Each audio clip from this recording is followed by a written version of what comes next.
ഇസ്രായേലിലെ ലെബനനെതിരായ പ്രത്യാക്രമണം ചർച്ച ചെയ്ത് ഇസ്രായേൽ സുരക്ഷാ മന്ത്രിസഭാ യോഗം. ഗലാൻ കുന്നുകളിലെ റോക്കറ്റ് ആക്രമണവുമായി ബന്ധപ്പെട്ടാണ് ചർച്ച.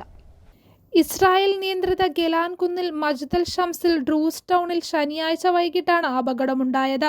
ഫുട്ബോൾ കളിക്കുന്നതിനിടെ നടന്ന റോക്കറ്റ് ആക്രമണത്തിൽ 12 കുട്ടികളാണ് കൊല്ലപ്പെട്ടത്. അറബി സംസാരിക്കുന്ന ഡ്രൂസ് മതവംശീയ വിഭാഗം താമസിക്കുന്ന ഗ്രാമമാണ് മജ്ദൽ ഷംസ്. സിവിലിയൻ കേന്ദ്രത്തിന് നേരെ ആക്രമണം നടത്തിയെന്ന് ആരോപിച്ചാണ് ഹിസ്ബുള്ളയ്ക്കും ലബനനുമെതിരെ ആക്രമണം നടത്താൻ ഇപ്പോൾ ഇസ്രായേൽ തീരുമാനമെടുത്തിരിക്കുന്നത്.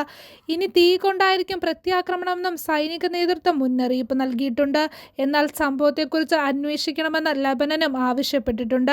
അതേസമയം വ്യാപക യുദ്ധത്തിൽ നിന്നും പിന്മാറണമെന്ന് ഇസ്രായേലിനോട് അമേരിക്ക ആവശ്യപ്പെട്ടു. ആപൽക്കരമായ മേഖലാ യുദ്ധത്തിലേക്ക് കാര്യങ്ങൾ നീങ്ങുന്നത് എന്ത് വില കൊടുത്തും തടയണമെന്ന് UN സെക്രട്ടറി ജനറൽ അന്റോണിയോ ഗുട്ടറസും പറഞ്ഞു. ന്യൂസ് ഡെസ്ക്, ജയ് ഹിന്ദ് ന്യൂസ്.